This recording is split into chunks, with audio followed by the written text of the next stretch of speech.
દમણ અને દીવમાં સ્થાનિક રહેવાસીઓને દરિયા કિનારે ગોવાની તર્જ ઉપર સ્ટોલનું નિર્માણ કરી આપવામાં આવશે.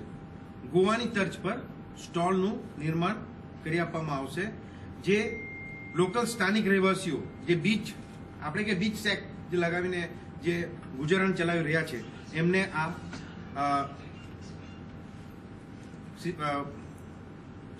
સુવિધા કરી આપવામાં આવશે. અને ખાસ એમાં એક્સાઇઝ ડિપાર્ટમેન્ટ તરફથી લાયસન્સ પણ આપવામાં આવશે.